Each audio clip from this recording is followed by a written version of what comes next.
सद्गुरुनाथ महाराज की जय। ब्रह्मानंदं परमपदं केवलं ज्ञानमूर्ति द्वन्द्वातीतं त्रिगुणसदृशं तत्त्वमस्यादिलक्ष्यम् एकं नित्यं विमलवचनं सर्वधी साक्षिभूतम् भावातीतं गगनरहितं सद्गुरुं तं नमामि। गुरुर्ब्रह्मा गुरुर्विष्णु गुरुर्देवो महेश्वरः गुरुः साक्षात् परब्रह्म तस्मै श्री गुरवे नमः। सद्गुरुनाथ महाराज की जय।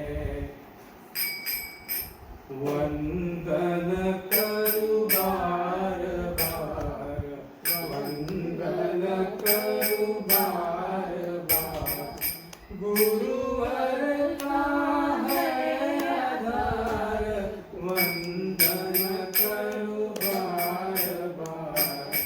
काल्पनिक है संसार विक्षेपादि बुद्धिमान निजात्मा मन में धार हरदम ये करे पुकार वंदन करो बार बार वंदन करो बार बार।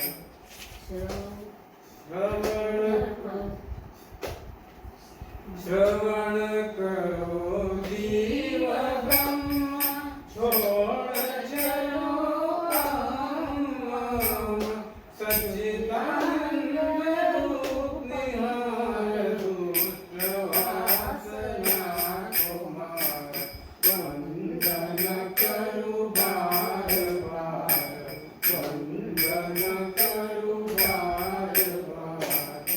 भागीरथी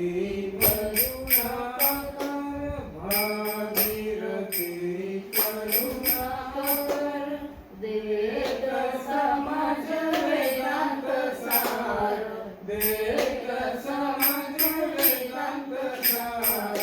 दासों का अभय वर देख सद्गुरु गदा देख सद्गुरु उदार वंदन करो बार बार।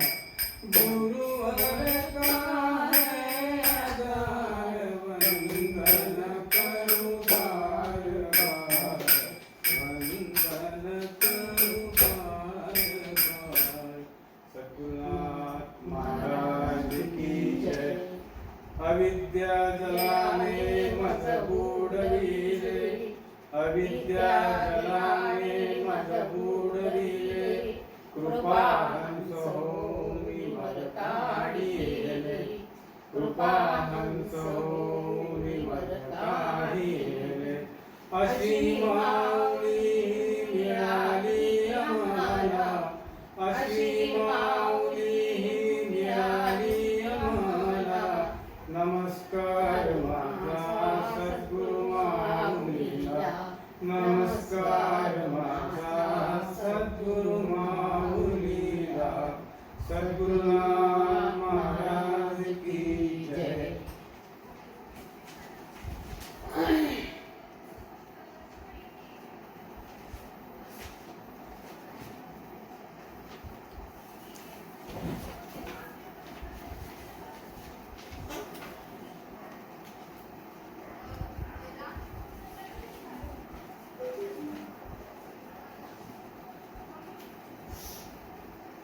सद्गुरुनाथ महाराज की जय। परम पूज्य सद्गुरु लक्ष्मी माता का पुण्य स्मरण उत्सव का आज 5वां दिन है। आज 5वां दिन है और इस वर्ष एक विशेष योग संयोग आया हुआ है। वो है कि गुरुदेव के निर्वाण को 27 वर्ष पूरे हुए। सन 1993 में द्वादशी के दिन, श्रावण मास द्वादशी के दिन दोपहर 4:15 पर उन्होंने अपना देह रखा और परब्रह्म स्वरूप में मिल गए। तो कहने की विशेषता यह है कि उस दिन भी शुक्रवार था और इस वर्ष भी उनके निर्वाण दिवस का वार शुक्रवार है और तारीख में सिर्फ एक दिन का अंतर पड़ा है। उनकी तारीख है दिनांक 30 जुलाई 1993 और इस वर्ष 31 जुलाई आई हुई। तो गुरुदेव का निर्वाण होकर 27 वर्ष बीत गए, पर हमें कभी महसूस नहीं हुआ कि गुरुदेव नहीं है। वो हमारे साथ साथ ही है, बोध रूप से, कई अनेक स्मरण रूप से, कुछ उपदेश के रूप से, कुछ उनके सहज ही जो हमारे साथ वार्तालाप में बोध वाक्य, उपदेशात्मक वाक्य मुखारविंद से निकल गए, वो स्मरण के रूप में आज भी हमारे साथ है। गुरु नाही नाशिवंत, गुरु सत्य तो अनंत।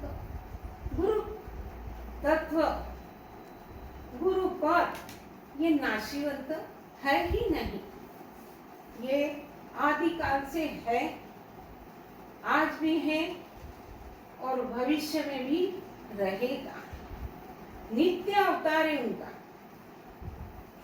वो तारक मारक शक्ति के साथ साथ बोधक शक्ति लेकर इस पृथ्वी पर अवतार लेते हैं। तो उनका स्मरण ये बार बार होता ही रहता है कि गुरुदेव ने,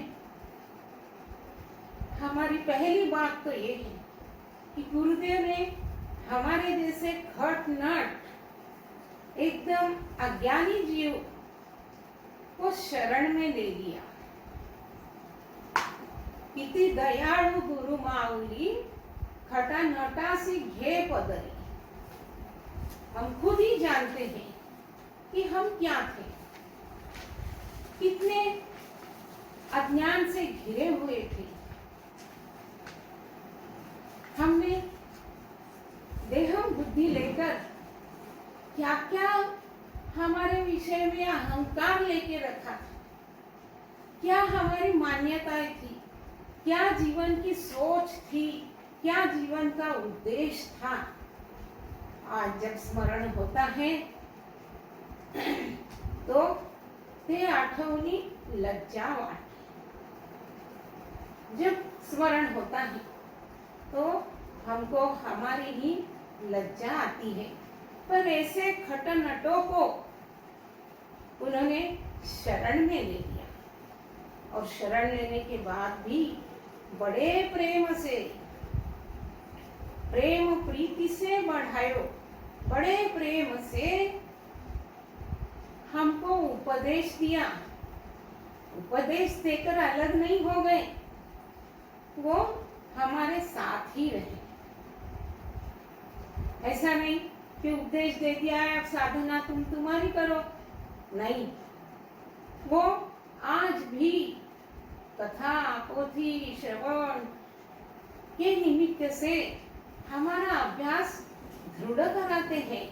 क्योंकि जीव इतना सीधा नहीं है कि एक बार उपदेश दिया कि वो मान गया, नहीं, क्योंकि देहम बुद्धि इतनी चिपकी हुई है और इतने अनादिकाल से पकड़ के रखी है कि वो निकलती नहीं।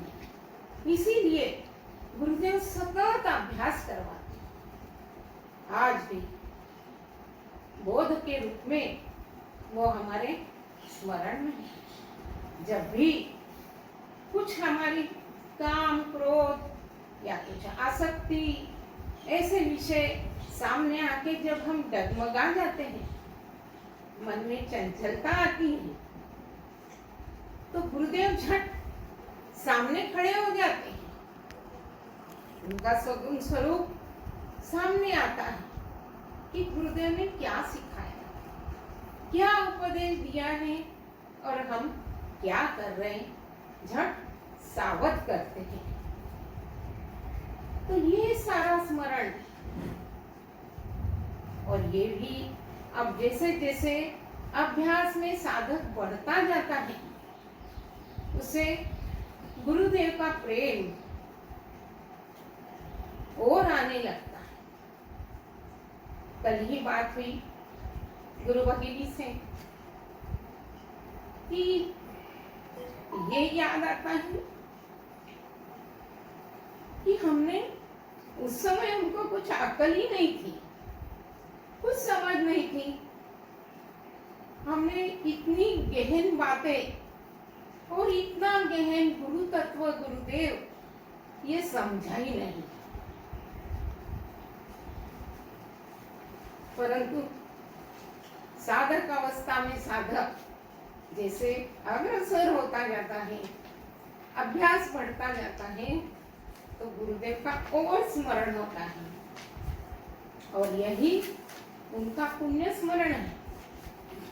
उन्होंने जो पुण्य कार्य किया कि जीव को ब्रह्म रूप करना, ये उनका पूरे जगत में जो पुण्य कार्य है, उन सबसे श्रेष्ठ और निरहेतुक अकारण करुणा से भरा हुआ ये उनका पुण्य कार्य है।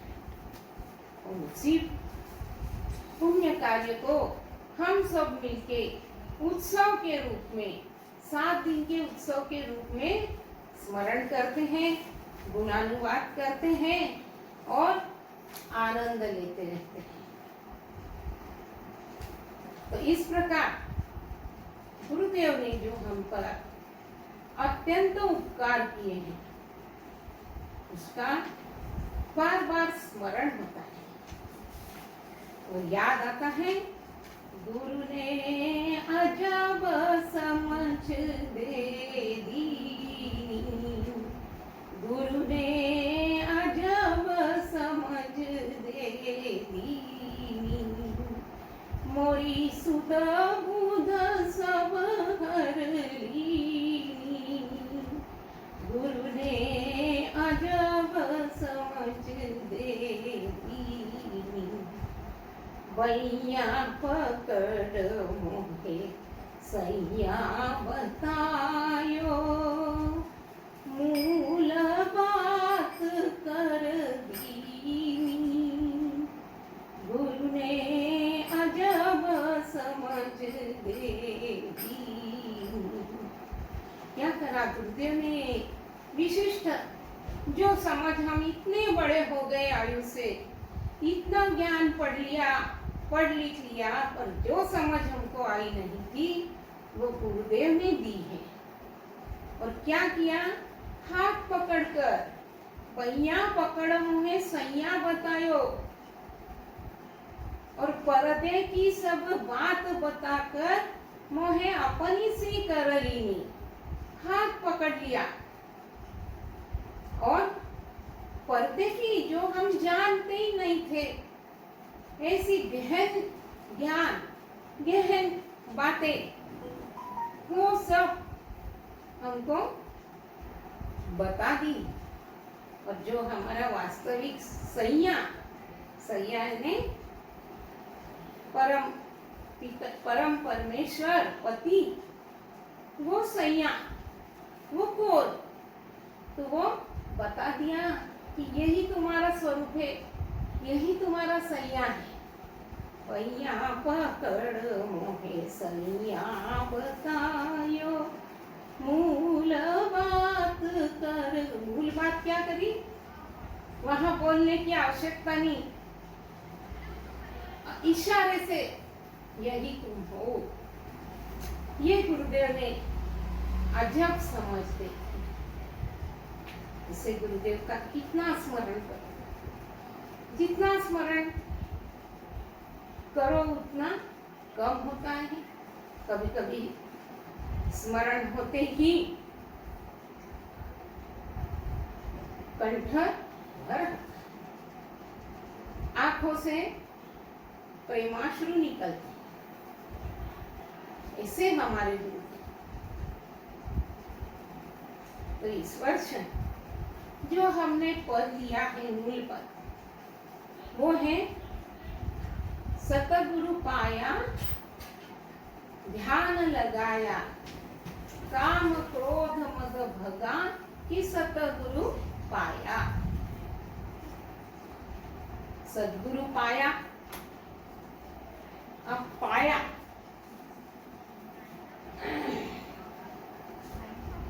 पाया मतलब गुरुदेव प्राप्त हुए, हमारी गुरुदेव से भेंट हुई। सबसे जीवन में यदि कोई बड़े भाग्य की घटना हुई होगी, बड़े भाग्य की बात हुई होगी, वो है कि गुरुदेव प्राप्त हुए, गुरुदेव ने हमारा अंगीकार किया।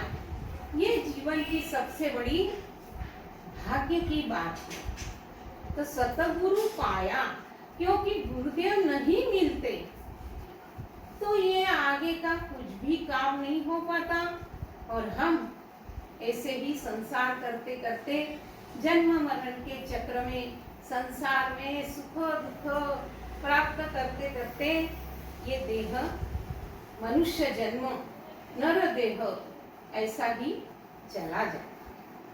पर सतगुरु पाया। मीराबाई ने बड़ी अच्छे भजन के रूप में कहा है, अपनी भावना, अपना अनुभव व्यक्त किया है। पायो जी मैंने राम रतन धन पायो।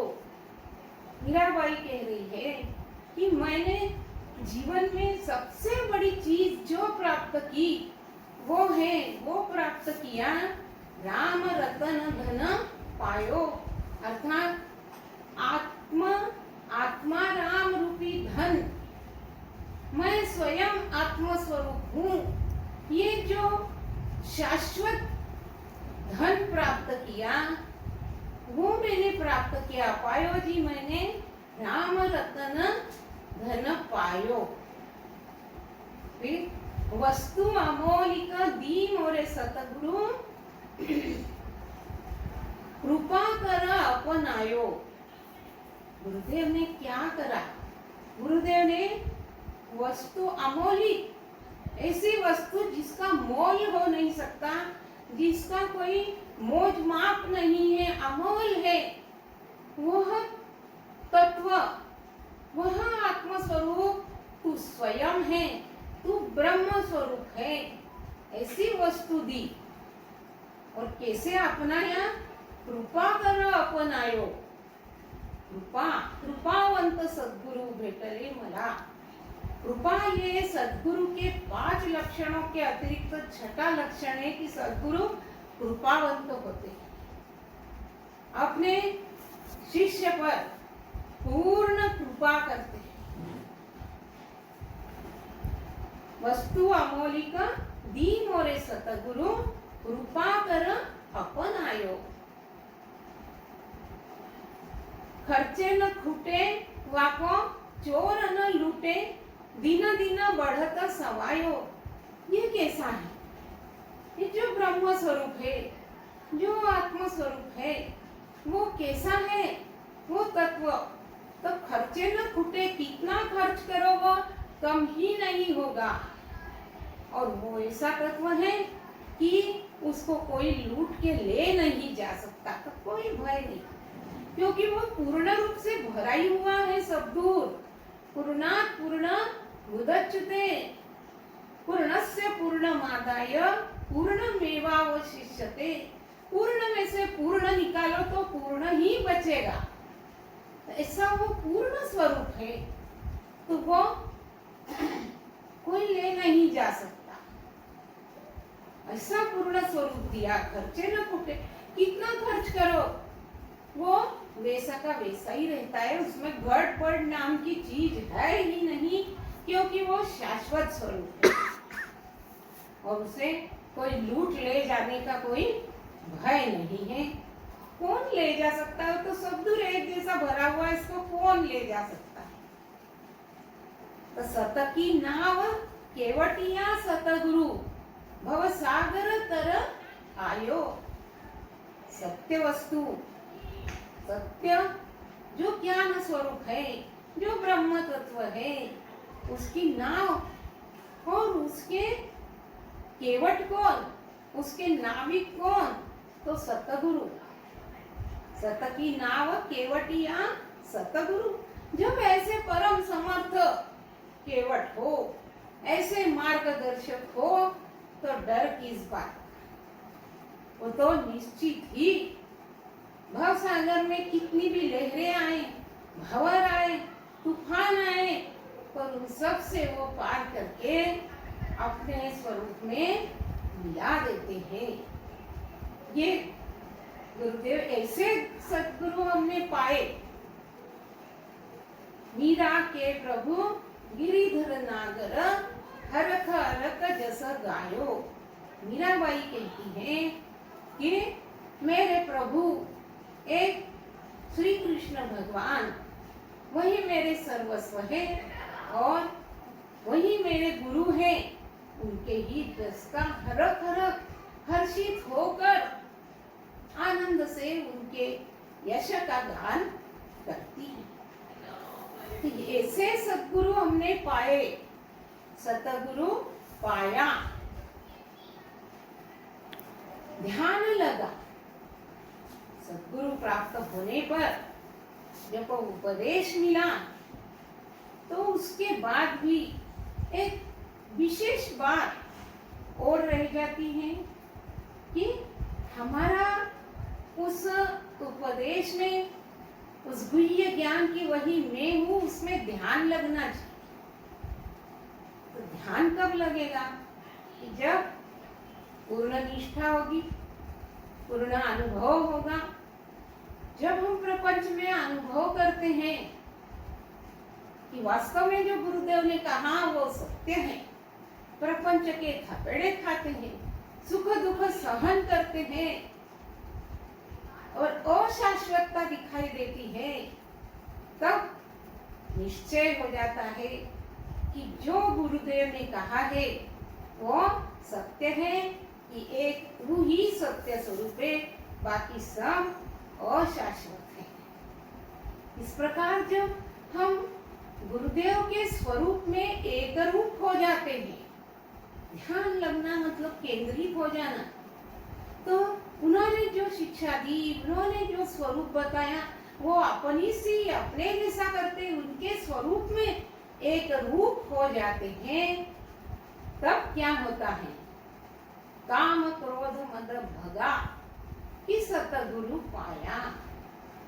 जब ऐसे उनके स्वरूप में एक रूप हो जाएंगे कि मैं देह नहीं, मैं परब्रह्म स्वरूप हूँ, मैं इस सबका जानने वाला, सबका साक्षी, इस सबसे अलग हूँ, ऐसा जब ध्यान हो जाता है और ये भी अनुभव आता है कि प्राणी मात्र सच्चिदानंद स्वरूप है, अंदर बाहर सब दूर वही परम तत्व भरा हुआ है, उसी पर सारी सृष्टि उठी हुई है।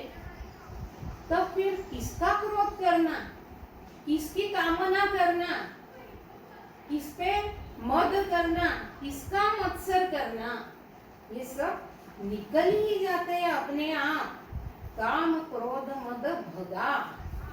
गुरुदेव मिले, अभ्यास हुआ, तब काम क्रोध, सबसे पहली बात तो काम निकलना चाहिए। काम मतलब नाना तरह की इच्छाएं करके विषयों को प्राप्त करने की, भोग करने की जो कामना है, यही कामना दुख देने वाली, क्योंकि ये अशाश्वत है। इससे सुख कभी पूर्णतः मिलेगा ही नहीं। आज मिलेगा, कल फिर दुख किसी बात का होगा। तो ये अशाश्वत है। ऐसा जब निश्चय हो जाता है तो निश्चित ही कामना ही कम हो जाती है कि किसकी कामना करें, या कुछ जो मेरा काम तो पूर्ण हो गया कि मैं परब्रह्म स्वरूप हूँ।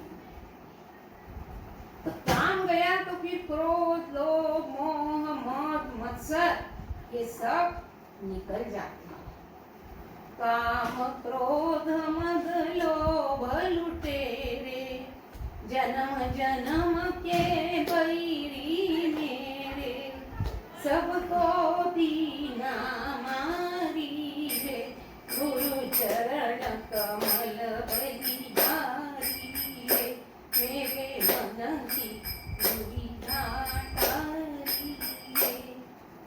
इस प्रकार जब गुरुदेव पाए, वास्तविक गहन अर्थ के रूप में पाए, केवल गुरुदेव मिले शरणागति हो गई यहाँ तक पाना नहीं, अभ्यास से उनके स्वरूप में एक रूप हो गए। तब क्या क्या हुआ, ये सारे विवरण, ये सारा श्रवण हम 4 दिन से रोज सुन रहे हैं। ये चित्त जो चंचल था, तड़मड़ थी जो मिट गई, जो तड़मड़ थी मन में चंचलता थी, वो क्या हो गया, मन स्थिर हो गया। फिर कर्म बंध से खुलास हुआ कि हम नाना तरह के अपनी कामनाओं को पूर्ण करने के लिए नाना तरह के व्रत वैकल्य करते थे, कामनाएं करते थे, उससे भी छुटकारा मिला, भेद भ्रांति सब निकल गई। और जो आज का विषय है वो है कि गुरुदेव ने क्या किया, माया द्वैत से दूर हटाए, अनहद के घर झूले, 5-25 से फिर नहीं रे ठगा, काम क्रोध मद भगा कि सतगुरु पाया। हर कड़ी में हम बोलेंगे कि सतगुरु पाया, गुरुदेव मिले।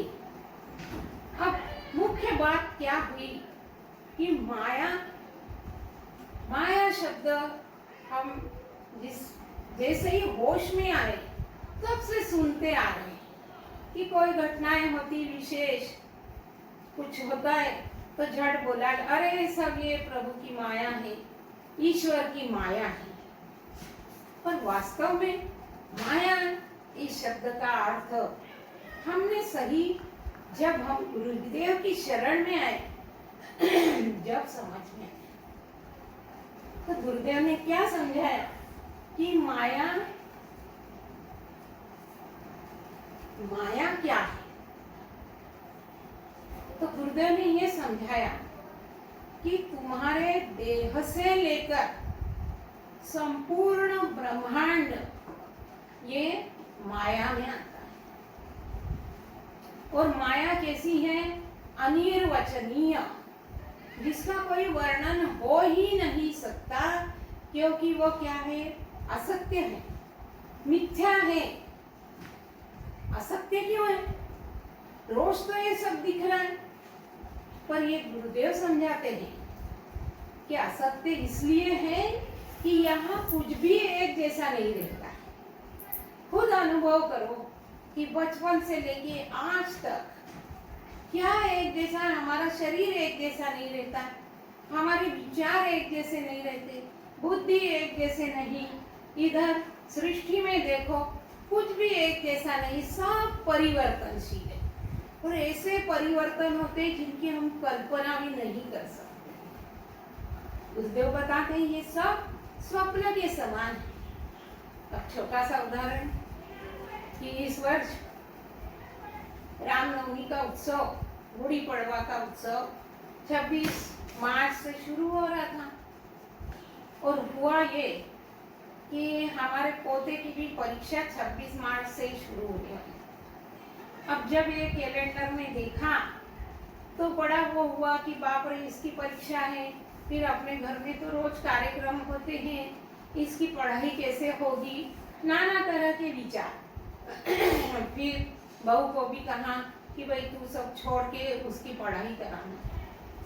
पर 15 मार्च के बाद 18 मार्च से सारी स्थिति बदल गई। काय की परीक्षा और काय का क्या सादा सरल जनरल प्रमोशन हो गया। मतलब क्या सत्य रहा, सब आश्वास। ये गुरुदेव बताते हैं कि माया अनिर्वचनीय, उसका वर्णन ही नहीं किया जा सकता, और ये अशाश्वत है, ये कभी भी एक जैसी नहीं रहती है, इसमें नित्य परिवर्तन होता रहता है। तो ऐसी वस्तु जो पहले भी नहीं थी, अंत में भी नहीं रहेगी, बीच में ही उठती है और चली जाती है, उसको हम क्या बोलते हैं? अरे कुछ व्यर्थ है, कुछ सार नहीं है इन बातों में। उसे शास्त्रीय शब्दों में कहते हैं मिथ्या। कहते माया मिथ्या बाजीगरी, माया मिथ्या बाजीगरी, जाणत्याने सत्य मानू नये।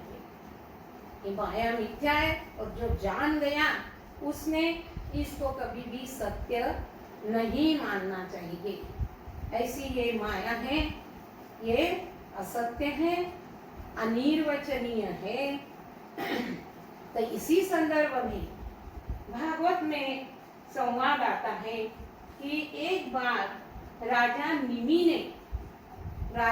ने योगेश्वरों से प्रश्न किया कि माया क्या है, उसका स्वरूप क्या है, और माया से पार होने का क्या उपाय है। तब योगेश्वर अंतरिक्ष जी ने यही उत्तर दिया कि माया अनिर्वचनीय है, उसका निरूपण उसके कार्यों द्वारा होता है, कि जो ये सारी प्रकृति चल रही है उसके द्वारा होता है। परमात्मा जिस शक्ति से संपूर्ण भूतों का कारण बनता है, जो इतनी सृष्टि बनी सबका कारण वह परमात्मा ही है, कारण बनता है, और उनके विषय भोग तथा मोक्ष सिद्धि के लिए नाना प्रकार की सृष्टि रचता है, वही माया। माँ यानी माँ और या मतलब जो है ही नहीं। रामदास स्वामी ने भी अपने दासबोध में किया है, दासबोध में कहा है, अरे जे झाल्याची नाही तेथील वार्ता पुस्ती काही, अरे ये हुआ ही नहीं है कुछ। तो बड़ा वो लगता है कि ऐसा कैसा बोल रहे कि हुआ ही नहीं है, सब दिख रहा है। ये प्रश्न हमने बार बार गुरुदेव से पूछा कि कैसा है ये सब दिख रहा है, और मुझे तो मेरे बचपन से सब मालूम है कि क्या क्या है, क्या कल आज जो है वैसा कल भी रहता है। तब गुरुदेव ने समझाया कि ये भले ही तुमको लग रहा है, पर क्या ये एक जैसा है, क्या ये शाश्वत है, क्या ये स्थिर है, ये परिवर्तनशील है, इसलिए ये हुआ ही नहीं।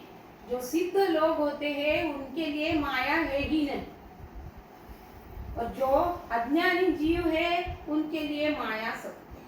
जिनको कुछ ज्ञान ही नहीं, वो सब जो होता है प्रकृति में, जीवन में, उसको सत्य मानते हैं।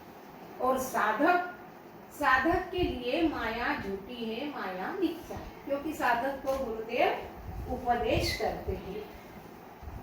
तो इस प्रकार ये माया का स्वरूप ऐसा है कि ये क्या करती है कि जो सत्य वस्तु है उस पे आवरण डाल देती है और जो मिथ्या है, जो असत्य है, उसका आकर्षण बढ़ाती है। समाया का ये कार्य है कि सत्य वस्तु समझ में नहीं आने देती। इसलिए माया का आकर्षण, माया की शक्ति बड़ी प्रचंड है। इतना आकर्षण है कि देखो, हम यद्यपि ज्ञान प्राप्त कर लिया है, साधक अवस्था में है, फिर भी माया के आगे हम आकर्षित होते हैं, क्योंकि उसने ये ऐसा सब सृष्टि बनाई है, ऐसा ब्रह्मांड बनाया है, ऐसी अपने पुत्र, देह, धन, दारा, इनमें आकर्षण उत्पन्न करके रखा है कि हम आकर्षित होते ही हैं उसमें। तो ये इसलिए माया को क्या कहा है? नटनी। संतों ने उपमा दी है, ये नटनी ऐसी नटनी है कि आकर्षित करती है। इसको जादूगरनी भी कहा है कि ये जादू करती है और अपने वश में कर लेती है जीव को। फिर इसको ठगनी, माया महाठगनी। संत कहते माया महाठगनी हमने जानी, ठगाती है जीव को, बहुत आकर्षित कर लेती है अपने ऊपर। ये ऐसा माया का स्वरूप है। इसलिए फिर आगे प्रश्न आता है कि जब ये ऐसी है तो ये उत्पन्न ही क्यों हुई? क्या कारण था कि इतना सब जीवों को दुख में डालना और सारे जन्म मरण के चक्र में डालना? तो इसकी उत्पत्ति क्यों हुई? हमने भी गुरुदेव से प्रश्न किया था कि जब ये ऐसी है तो इसकी उत्पत्ति क्यों हुई और कैसे हुई? तब गुरुदेव समझाते हैं और यही बात, माया की उत्पत्ति कैसे हुई, तो इसका शास्त्रीय रूप से भी इसको समझाया जाता है। गुरुदेव हमको सरल भाषा में भी समझाते हैं कि एक परब्रह्म साचारो नवता मायामय विकारो। ये कुछ भी नहीं था, एक परब्रह्म तत्व सब दूर भरा हुआ था। पर क्या हुआ? अचानक उस परब्रह्म तत्व में एक स्फुरना हुई, अपने आप सहज बिना कारण कि अहम ब्रह्म। बस ये जो स्फुरना हुई अहम ब्रह्म, इसी को क्या कहते हैं संत गुरुदेव? यही मूल माया है। माया का मूल यहीं से शुरू हुआ, यही आदि माया है। क्योंकि एक कसूभर क्यों न हो अपने स्वरूप से बाहर, अहम ब्रह्म, ये स्फुरना हुई। फिर आगे क्या हुआ? कि अहम ब्रह्मास्मि, मैं ब्रह्म हूँ, ये निश्चय हुआ। फिर और आगे थोड़ी स्फुरना बढ़ती गई। तब उसने इधर उधर देखा तो मेरे सिवाय तो इधर कुछ भी नहीं है। तो ये लगा, ये स्फूर्ति हुई कि एको हम बहुश्याम, मैं एक हूँ, मैं अनेक हो जाऊं। क्योंकि एकाकी न रमते, अकेले में मन नहीं लग रहा है, एकाकी न रमते। इस प्रकार फिर क्या हुआ इसके बाद? एको हम बहुश्याम की जो स्फुरना हुई, और इस पहली स्फुरना में ही सूक्ष्म रूप से पांचों तत्व बन गए थे पंच महाभूत के। फिर गुणक्षोभिणी महामाया ये आगे आई।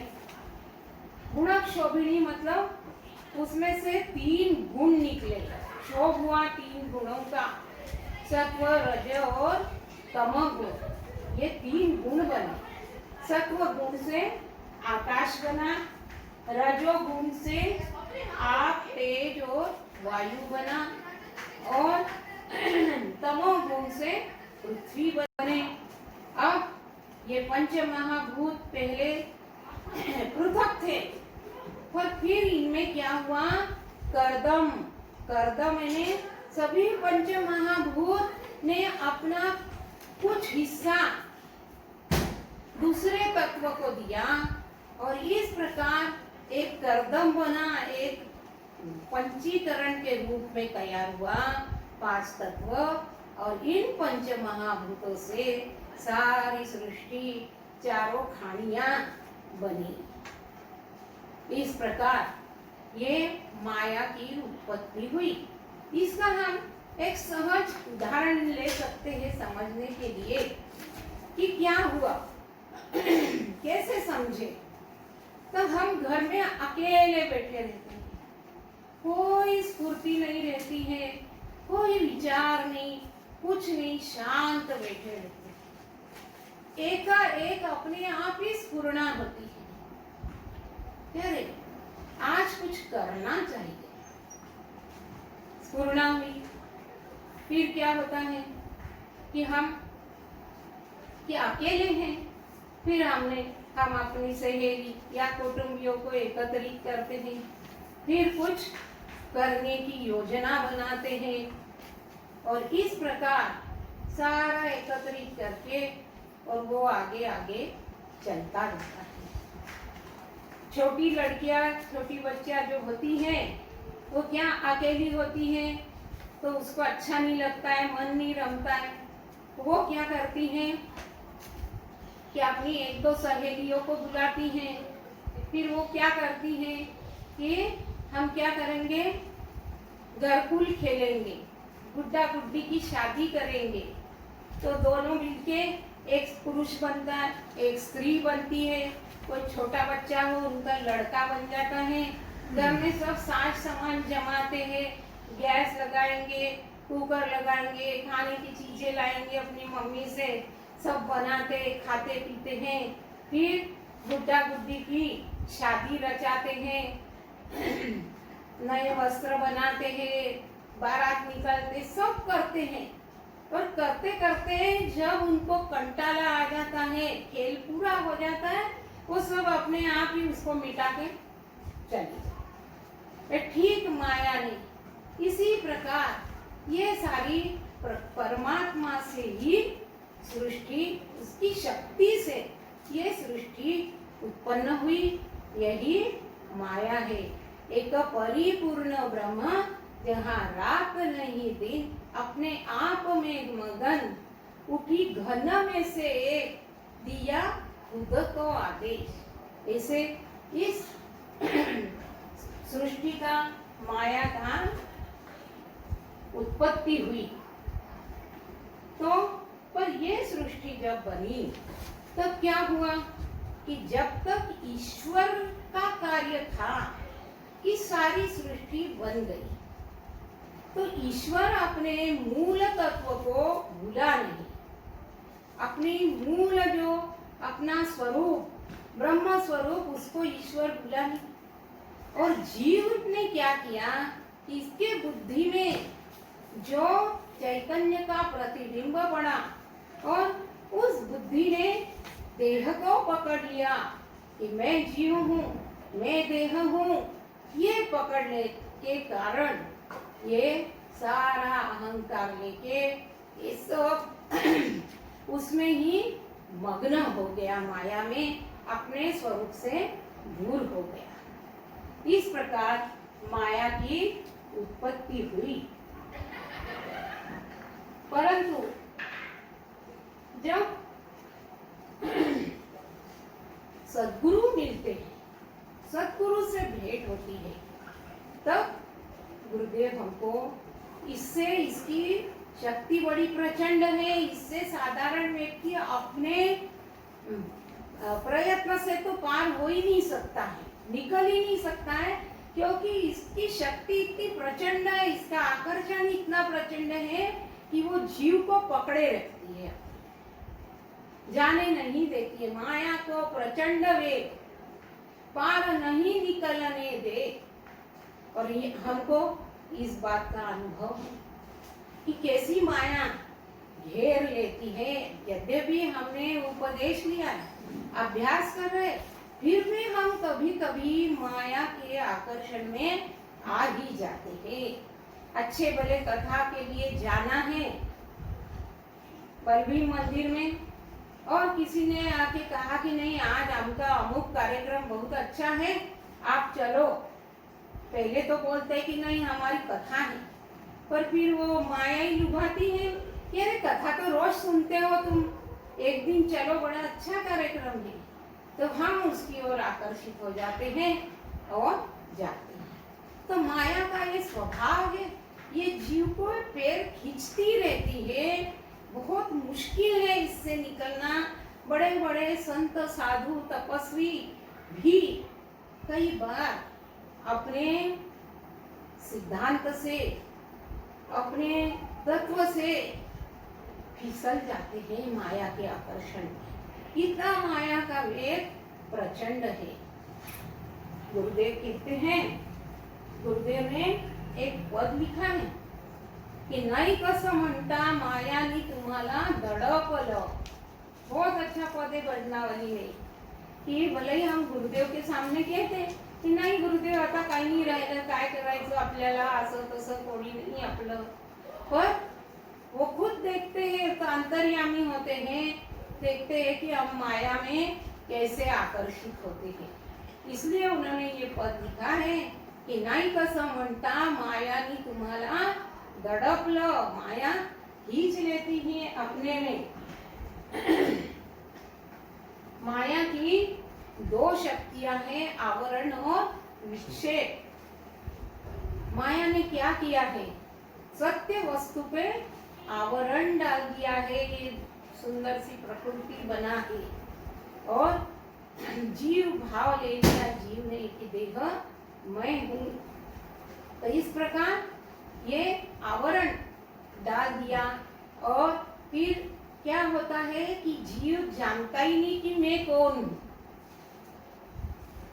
बस इसी को मान लेता है। ये विक्षेप होता है।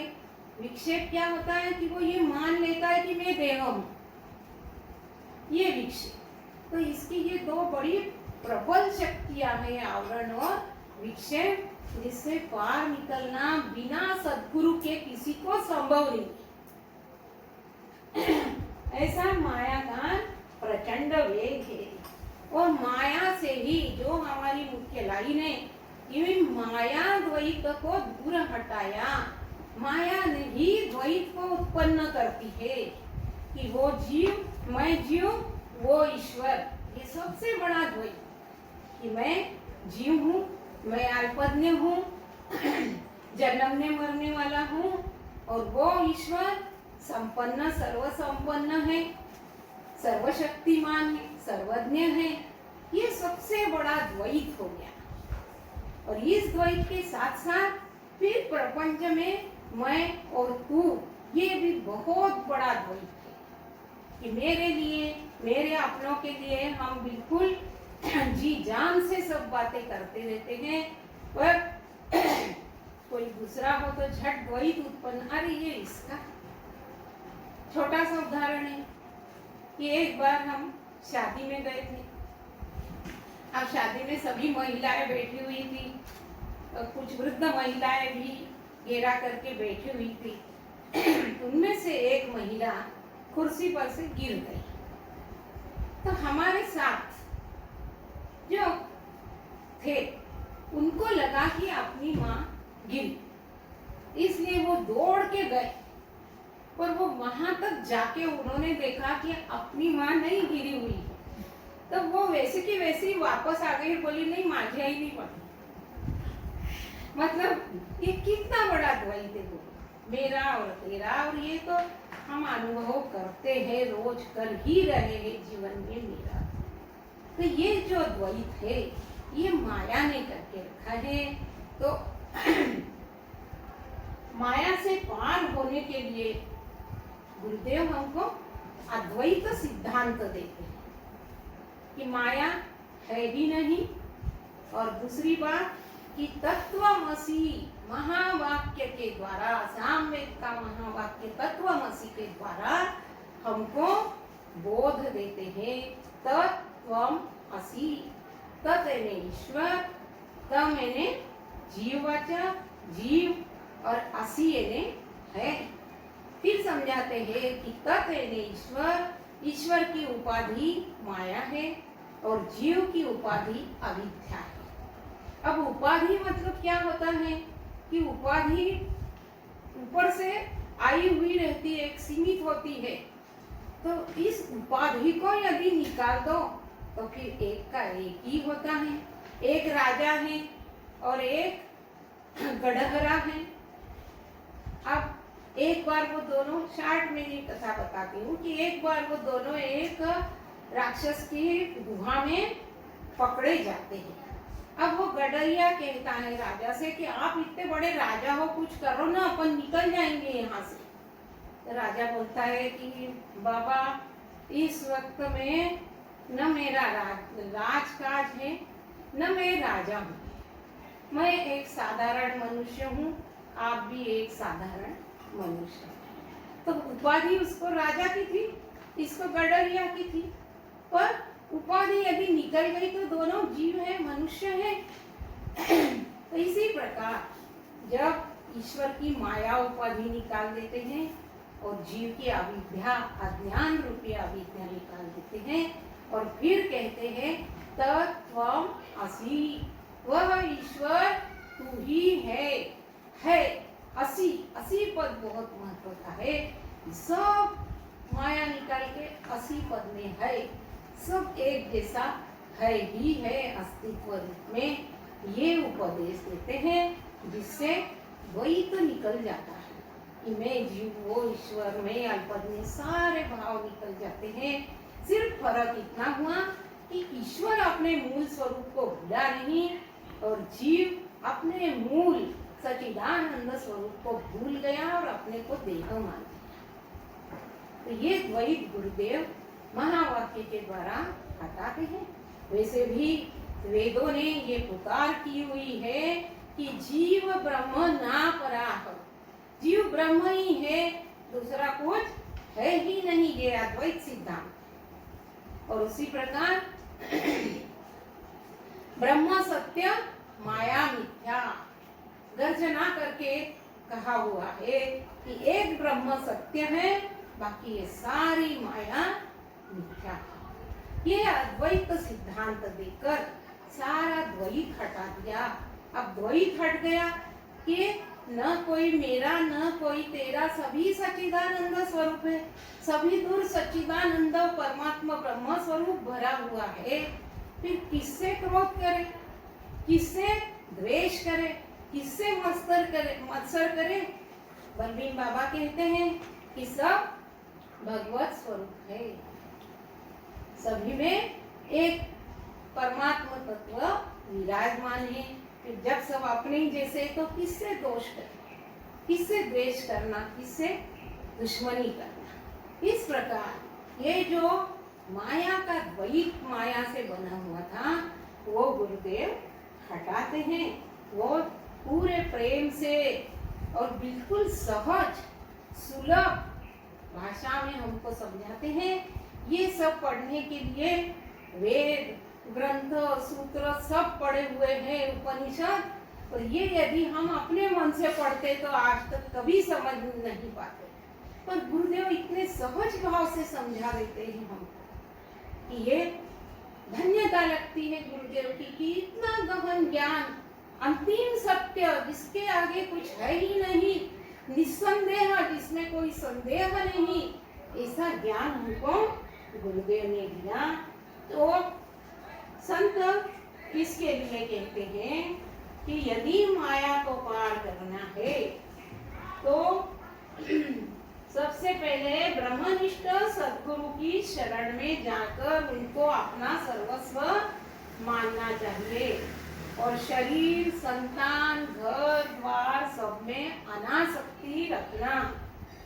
अंदर बाहर पवित्रता रखना, सभी प्राणियों से दया और मैत्री, ये विशेष बात, सभी प्राणियों से दया और मैत्री भाव रखना, गुरु वचनों पर श्रद्धा रखना, प्राणायाम के द्वारा मन का, मौन के द्वारा वाणी का और वासना हीनता के द्वारा कर्मों का संयम रखना से माया पार हो सकती है।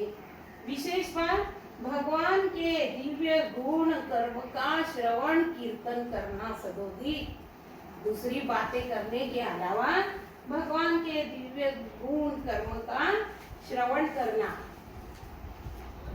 और अपनी सारी प्रिय वस्तुएं गुरुदेव के चरणों में अर्पण कर देना, संतों से प्रेम करना, साधकों द्वारा एकत्रित होकर भगवान या अपने गुरुदेव का गुणानुवाद करना, प्रपंच से निवृत्त होकर आध्यात्मिक शांति का अनुभव करना। इस प्रकार प्रेम भक्ति का उदय होता है कि गुरुदेव के प्रति तो प्रेम और सारे प्राणी मात्र के प्रति प्रेम उत्पन्न होता है और साधक अनायास ही माया को पार कर जाता है। तो इस प्रकार माया से कैसे पार होना, ये गुरुदेव ने हमको बताया। और यदि हम माया से पार हो गए तो मोक्ष है ही, वासना रहित हो जाएंगे, जन्म मरण चक्र से निकल जाएंगे। तो कहते इसलिए कि सतगुरु दीनी मोक्ष निशानी, माया प्रचंड खंड कर डाली। गुरुदेव ने मोक्ष की निशानी बताई और ये इतनी प्रचंड माया जो किसी से पार नहीं हो सकती, उसका खंडन कर दिया, मिथ्या है करके उसका खंडन कर दिया।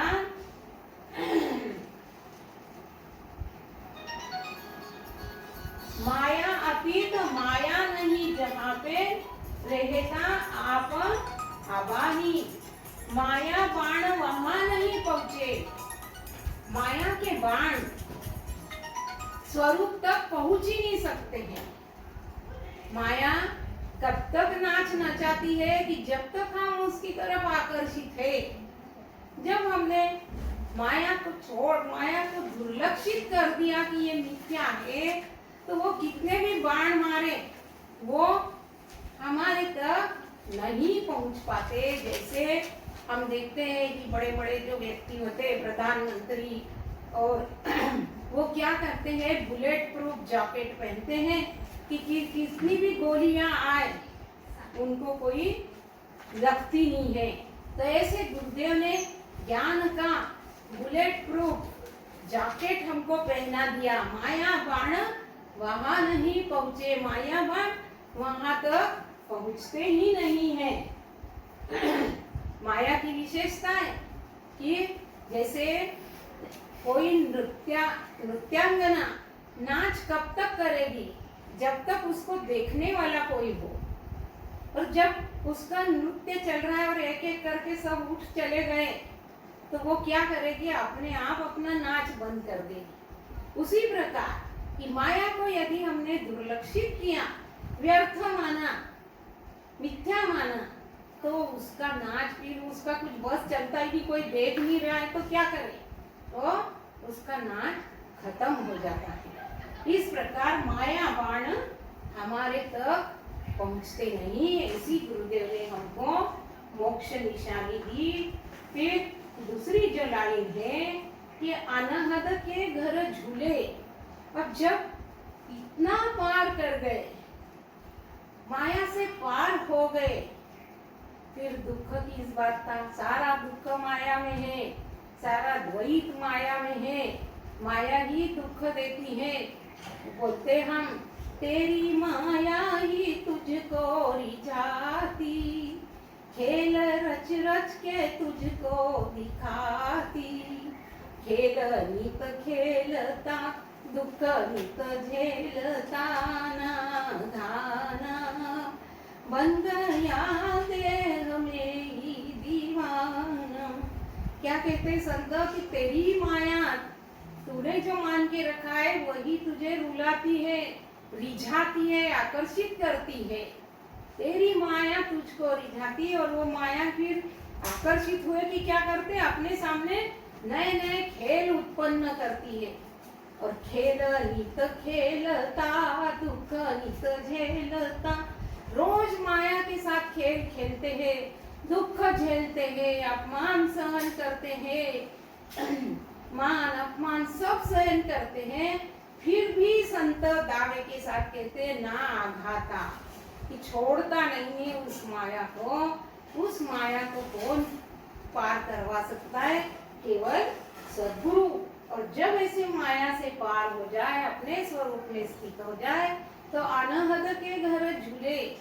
अनहद जिसकी कोई सीमा नहीं, जो अपार है, सद्गुरु है। तो गुरुदेव ने हमको सारी सीमाओं से पार कराया।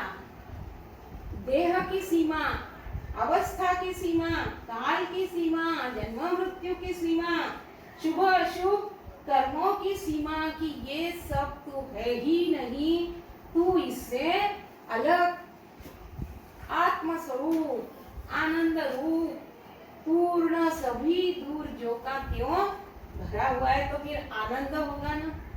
और आनंद में फिर क्या होता है? अनहद के घर झूले।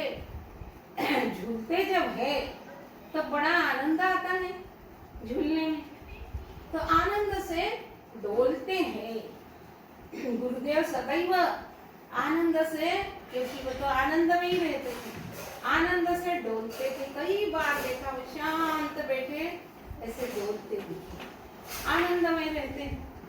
और शास्त्रीय योग से यदि हम देखें अनहद, तो अनहद एक नाद, ये अनहद नाद सतत जीव में चलता रहता है। सोहम सोहम सोहम।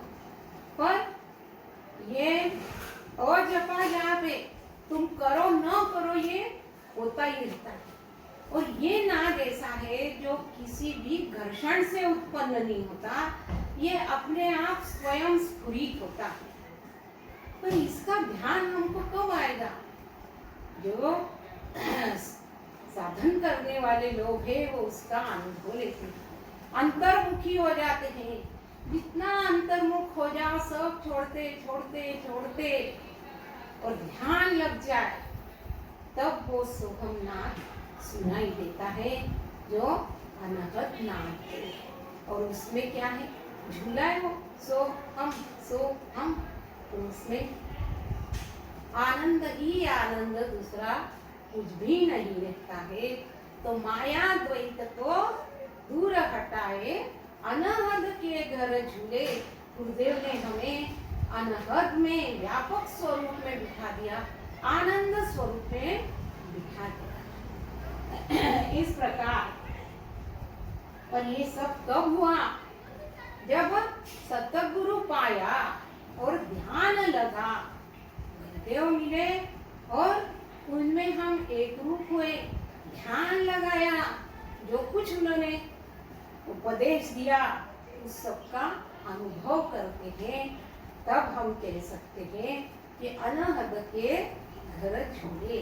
तो गुरुदेव ने ये ज्ञान हमको दृढ़ाया। ऐसा नहीं कि बस करो, अरे वो आज भी दृढ़ित कर रहे हैं। तो इसी के साथ हम यहाँ दुखा पद लेंगे। सद्गुरु महाराज की जय। गुरु राज महाराज जय जय, गुरु राज महाराज, गुरु राज महाराज, गुरु राज महाराज जय जय, गुरु राज महाराज, दया गुरु राज महाराज।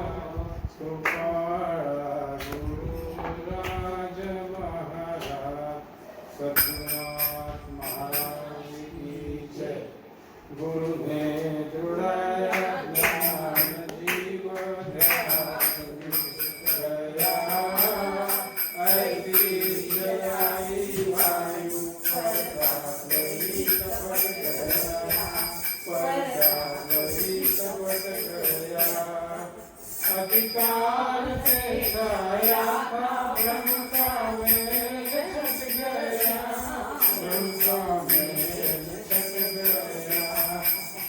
भारी भयानक गर्भ दुष्कर क्लेश मिट गया, ऐसी चलाई वायु पर्दा त्वरित फट गया, पर्दा त्वरित फट गया। मैंने लगाई बाजी गुरु से चौसर फट गया, गुरु से चौसर फट गया। कुछ भी बचाना मेरा खुद में ही बच गया, कुछ भी बचाना मेरा मैं खुद ही रुक गया। ऐसी चलाई वायु पर्दा त्वरित फट गया, पर्दा त्वरित फट गया। मुक्तालय और सिंधु का सब भेद हट गया, सब भेद हट गया।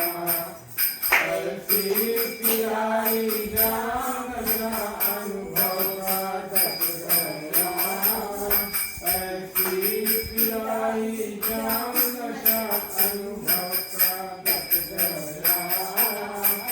ऐसी चलाई वायु पर्दा त्वरित फट गया, पर्दा त्वरित फट गया। गुरु ने लुढ़ाया ज्ञान जीवन ध्यास मिट गया, ऐसी चलाई वायु पर्दा त्वरित फट गया, पर्दा त्वरित फट गया। मंजुनाथ महाराज की जय।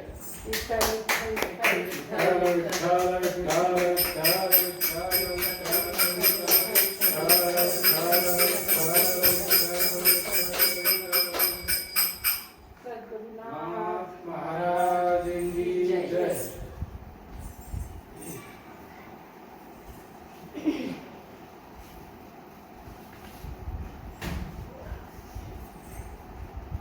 गुरुदेव ने ज्ञान दृढ़ीकरण किया और मैंने लगाई बाजी गुरु से चौसर फट गया। जब हम गुरुदेव के पास ज्ञान लेने के लिए गए, अहंकार लेकर गए थे, मैं ऐसा हूँ, मैं ये हूँ।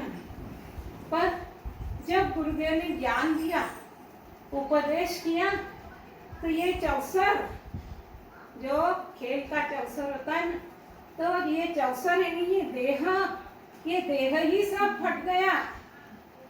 फट गया मतलब गुरुदेव ने देह का निरसन कर दिया कि स्थूल देह तू नहीं, सूक्ष्म देह तू नहीं, कारण देह तू नहीं।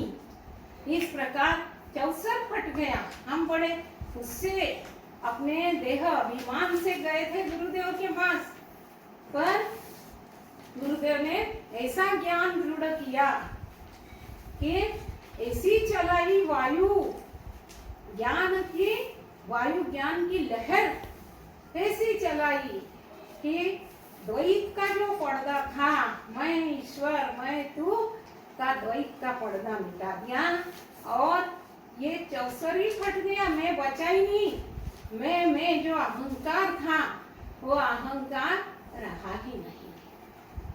तो इसलिए हम क्या कहते हैं कि 5-25 से फिर नहीं रे ठगा।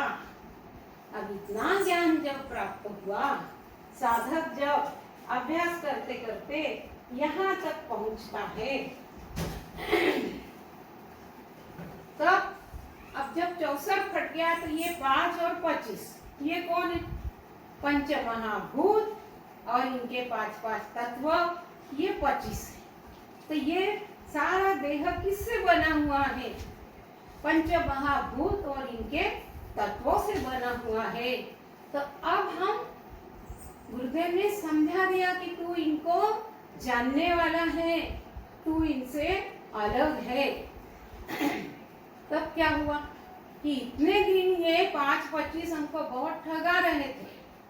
ठगा रहे थे मतलब हम इनमें ही लिप्त थे कि ये अहंकार लेकर देह का कि मैं हूँ, मैं देह हूँ, ये मेरा है करके सारे दुनिया के काम, अपना प्रपंच ये करते थे अहंकार लेकर। पर गुरुदेव ने हमारा अहंकार ही नष्ट कर दिया कि तू है ही नहीं, ये तू सच्चिदानंद स्वरूप ब्रह्म स्वरूप है, तू निर्गुण निराकार व्यापक और परिपूर्ण है। तो अब क्या हुआ, अब हम इन 5-25 के प्रलोभन में नहीं आने वाले हैं। 5-25 से फिर नहीं रे ठगा। अब ये कितना भी आकर्षित करे, कई बार देह की व्याधियां होती है, देह से संबंधित कुछ होता है तो बड़े आकर्षित हो जाते हैं कि ऐसा हो रहा है, ऐसा हो रहा है। पर जब ये दृढ़ हो जाए कि मैं देह नहीं हूँ, मेरा देह नहीं है, तो अपने आप देह की तरफ दुर्लक्ष्य होता है। अर्थात ये अपनी अपनी साधना है कि हमने कहाँ तक इसको छोड़ा है, कहाँ तक हम इसके पंजे से निकल चुके हैं। पर जब अभ्यास होता है और गुरुदेव के ज्ञान पक्का दृढ़, वो क्या है कि वो छोड़ते नहीं है, वो दृढ़ ही करवाते रहते। आज भी दृढ़ करवा रहे, मालूम है कि ये कब माया के आकर्षण में चला जाएगा मेरा शिष्य, इसका कोई भरोसा नहीं है। तो वो आज भी जरा इधर उधर हुए कि सावध करते हैं और हमारे ज्ञान को दृढ़ करते हैं। तो हम क्या कहेंगे, आम्ही नवे हो पाचातले, आम्ही नवे हो पंचवीसातले, एवढ्यासी ओळखुनी वेगळे आम्ही यातले। हम 5 में से नहीं है, 25 में से नहीं है, हम इससे अलग है। रजतम सत्वती आम्ही नवे हो त्रिगुणातले। अष्टधा प्रकृति है, पंचमहाभूत और 3 गुण, इनसे ये सारी माया निर्मित हुई है। तो पंचभूत और 3 गुण कौन से हैं? रजतम और सत्व गुण। ये 3 गुणों से मिलके ये सारी सृष्टि से रचना हुई है। पर गुरुदेव ने हमको इनसे भी अलग कर दिया। तुकाराम महाराज कहते हैं की तम म्हणजे काय, नरकची केवळ रजतो सबळ माया जाळ। रजोगुण ने माया, ये करना वो करना, सारे प्रपंच में अटके रहना। और सत्व गुण है ये काफी दोनों गुणों से अच्छा है, परंतु ये भी कि ये काम करो, वो दान करो, ये करो, ये सत्व गुण। तो हम इन तीनों गुणों में से भी नहीं है। ये भी गुरुदेव ने हमको समझा दिया कि तुम इनको जानने के, अरे अभी मेरे को रजोगुण ज्यादा चल रहा है। जब यदि अभ्यास करे अपने आप का तो ये समझ में आएगा कि क्या करना है। इतना करके पीछे हटो। तमोगुण आता है, क्रोध आता है, लोभ मोह आते, तमोगुण आता है। तो वो तुकाराम महाराज क्या कह रहे हैं, नरक है, तमोगुण अधोगति की ओर ले जाने वाला है। तो इससे भी किस पे क्रोध कर रहे हो, किस पे काम, किस बात का काम कर रहे हो, तीनों गुणों से निकाल दिया। एवढा ही प्रपंच केला वेगळे आम्ही यातले। प्रपंच तो चल ही रहा है, प्रपंच इस देह का भी प्रपंच है अपना, और ये सारा जो अपने देह के साथी है उनका भी प्रपंच है। प्रपंच यानी जो दूसरे का है, ये सीधा अर्थ है। फिर आम्ही नवे हो मंत्रातले, आम्ही नवे हो यंत्रातले, आम्ही नवे हो तंत्रातले। आता व्यर्थ मी बोलू काय, आम्ही नवे हो मायेच्या तंत्रातले। हाँ, मंत्र में भी नहीं है, कि मन की चंचलता, मन के विकार, उसमें भी नहीं है। यंत्र, यंत्र यानी इस शरीर को भी एक यंत्र माना गया है, मशीन माना गया है। तो इस मशीन के में हम नहीं है, हम इससे अलग है। माया को भी यंत्र कहा गया है। गीता में कहते हैं माया रूढ़ाली यंत्र। तो हम तंत्र, मंत्र, यंत्र किसी के नहीं है। माया का तंत्र, ये जितना भी चल रहा है ये माया का तंत्र है। तो हम इस माया के तंत्र से अलग है। फिर हम कैसे हैं? हम स्वतंत्र है। हमारा स्वयं का जो स्वरूप है उसमें हम सिद्ध है, वो हमारा तंत्र है। हम स्वतंत्र है। आम्ही नवे हो पक्षातले, आम्ही नवे हो लक्षातले। हम किसी भी पक्ष के नहीं है, माया का पक्ष भी नहीं है, दूसरे किसी भी पक्ष में नहीं है। हम क्या है? हम आम्ही नवे हो लक्षातले। हम जो ब्रह्म स्वरूप है वो लक्ष्य में आने वाला जैसा भी नहीं। कहाँ किसको लक्ष्य में आता है? अरे सब दूर ईश्वर भरा हुआ है, कण कण में ईश्वर भरा हुआ है, किसको दिख रहा है? तो ये जो परम तत्व है ये लक्ष्य में आने जैसा ही नहीं है। आम्ही नव्हे हो लक्षात आले, सोयरा म्हणे अनिर्वाच्य केवळ आम्ही अलक्षात आले। सोयरो बाका पंथे तो वो क्या कहते हैं कि जो हम है वो अनिर्वाच्य है, उसको बोल ही नहीं सकते कि क्या। देखो जब हम कोई खूब सुंदर वस्तु देख के आते हैं, खूब सुंदर स्थान देख के आते हैं, तो हम किसी के साथ उसका वर्णन करना होता है तो हम क्या, अरे इतना सुंदर है कि क्या बताओ, मतलब क्या, वहाँ हमारी वाणी बंद हो जाती, शांत हो जाती है। तो उसी प्रकार स्वरूप के विषय में इतना बोला जाता है, उतना बोला जाता है, और जब उसका वास्तविक अनुभव होता है तो वहाँ कोई वाक्य ही नहीं है, बोलने के लिए कुछ भी नहीं, वहाँ स्तब्धता आती है, स्तब्ध हो जाते हैं, शांत हो जाते हैं, कुछ बोलने जैसा नहीं है वहाँ। तो आम्ही नव्हे हो लक्षात आले, केवळ आम्ही अलक्षात आले। फिर हम क्या है? अलक्ष्य, मतलब जो लक्ष्य में नहीं आ सकता उस अलक्ष्य के हैं हम। अलक्ष्य अविनाशी परमात्मा अचल सुखाचा राशी, तो मज आठवतो गुरु राजा प्राण मिसावा माझा, तो मज तो आम्ही कैसे हैं? हम अलक्ष्य अविनाशी परमात्मा स्वरूप है। तो आम्ही केवळ अलक्षात है, जो लक्ष्य में नहीं। गुरुदेव भी हमको कहाँ तक ले जाते हैं? जैसे शाखा चंद्र न्याय बोला जाता है कि चंद्र को यदि बताना हो तो हम क्या करते हैं कि किसी, अरे वो पेड़ देखना, दिखा पेड़, अब वो शाखा देखना, देखिए अब उसके पीछे देख, वो चंद्रमा। वैसे ही गुरुदेव हमको सब निकालते निकालते निकालते वहां तक, फिर क्या है, वहां गुरुदेव भी केवल इशारे स्तब्ध हो जाते, क्योंकि वहां कुछ बोलने लायक है ही नहीं, अनिर्वाच्य है। वहां वाणी की गम नहीं, न वाणी की जहाँ गम है, न बुद्धि ही पहुँच पाती, वही मैं हूँ, वही मैं हूँ, वही मैं हूँ।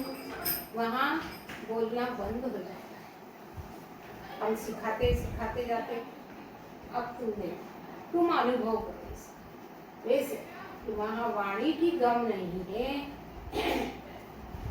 बुद्धि भी वहाँ, बुद्धि से कितना तर्क करते करते करते जाओ, पर वो जो परम तत्व है वहाँ स्तब्ध हो जाते। तो ऐसे अलक्ष्य है, हम अलक्ष्य हैं। गुरुदेव हमारे कैसे अलक्ष्य व्योमवासी तापत्रिविघ्नाशी। अलक्ष्य परमात्मा है, तीनों तापों का नाश करने वाले हैं। तो हम अलक्ष्य है, ये दृढ़ हो जाता है कि अब हम न माया के उसमें आएंगे, माया के जो माया हमको धोखा देती है, न माया के वश में आएंगे, न देह के, न किसी के। हम कैसे हैं? अब अलक्ष्य है। इस प्रकार गुरुदेव ये सब कब हुआ कि जब सतगुरु पाया, ध्यान लगा कि गुरुदेव मिले, गुरुदेव प्राप्त हुए और हमारा ध्यान लग गया पूरा, हम उनसे एक रूप हो जाते, तब ये स्थिति आती है। अर्थात ये सारी स्थिति किसकी होती है? जो सिद्ध हो जाता है।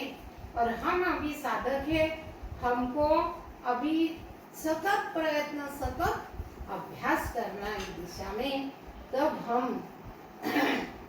अनहद के घर झूले।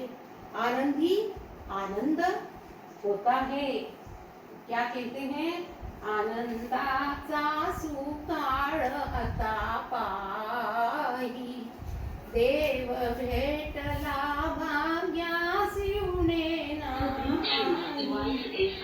माया रजनीचा अंत काळ आला, सर्वाभूती अप्रिय लेणे न्यालो।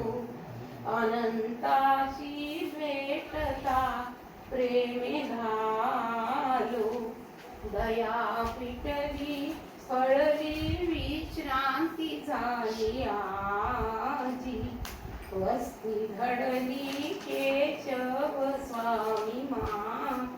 अब जब इतना गुरुदेव ने ज्ञान दृढ़ कर दिया, तो आनंद का सुखार, अच्छा काल आ गया। अब हमारा भाग्य, सबसे बड़ा भाग्य, भाग्यासी उन्हें नागी। और माया रजनी, माया तो रजनी, क्योंकि अंधकार, माया का जो अज्ञान अंधकार था वो निकल गया। और सर्वाभूति अप्रिय, सर्वाभूति भगवत भाव हो गया। सभी परब्रह्म स्वरूप है। और जब उस अनंत से भेंट, स्वरूप से भेंट हुई, अनंताशी भेटता प्रेमी तृप्त हो गए घालो।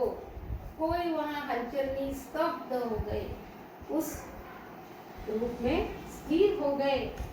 ये क्या हुआ? दया फड़ी, गुरुदेव की दया फलीभूत हुई और हमारे जीवन में विश्रांति, शांतता, विश्रांति की विश्रांति हो गई। विश्रांति तो ऐसे ही लेते कि वहाँ इतना काम हुआ, विश्रांति, पर वो सभी तरफ से पूर्ण विश्रांति हो गई। और वस्ती घडली केशव स्वामी माजी।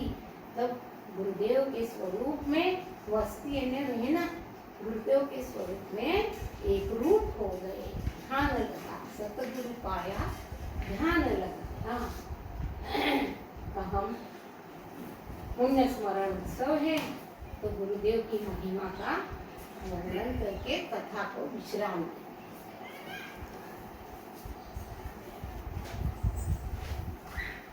अखंड ब्रह्मनायक, अखंड ज्ञानदाता, गुरुदेव तुमको नमस्ते नमस्ते।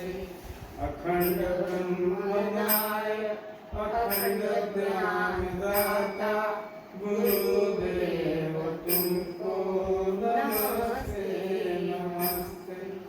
तुम्हारी जो चरणों को गुणगान गाए, वो निर्गुण से कर वो निर्गुण को पावे। तुम्हीं तो खोले हैं वेदों के दस्ते, तुम्हीं तो खोले हैं वेदों के दस्ते। गुरुदेव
ब्रह्मनायक अखंड ज्ञानदाता गुरुदेव तुमको नमस्ते नमस्ते। मायानंद तुम हो घनानंद तुम हो हमारे लिए तो दयानंद तुम हो। मायानंद तुम हो घनानंद तुम हो हमारे लिए तो दयानंद तुम हो। दया करके तुमने निकाला है हमको, दया करके तुमने निकाला है हमको। भंवर बीज माया में से बसते बसते। गुरुदेव तुमको नमस्ते नमस्ते। है भागीरथी का ये सेवक भवानी, है भागीरथी का ये सेवक भवानी। इन्हीं चरणों में बस करे जिंदगानी, इन्हीं चरणों में बस करे जिंदगानी। कई जन्मों से होती आई है अखियाँ, कई जन्मों से रोती आई है अखियाँ। तुम्हारे मिलन को तरसते तरसते। अखंड ब्रह्मनायक अखंड ज्ञानदाता गुरुदेव तुमको नमस्ते नमस्ते। गुरुदेव तुमको नमस्ते नमस्ते। सद्गुरुनाथ महाराज की जय। विध्वंसुनी मोहपुरीची लीला, स्वराज्य पट्टी अभिषेक केला। वारान लागो मजया भवाचा, या लागिनी दास तया गुरुचा। सद्गुरुनाथ महाराज की जय। ओवाळीनं आरती मी लक्ष्मी माताची, ओवाळीनं आरती मी लक्ष्मी मातेची। सतचित आनंदाची लावण्य मी ज्योती, सतचित आनंदाची लावण्य मी ज्योती।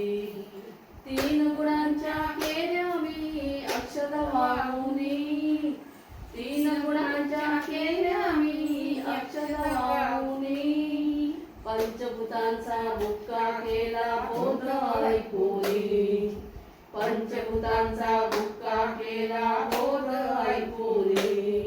मी आणि माझे नष्ट केले तीर्थप्रसादानी, मी आणि माझे नष्ट केले तीर्थप्रसादानी।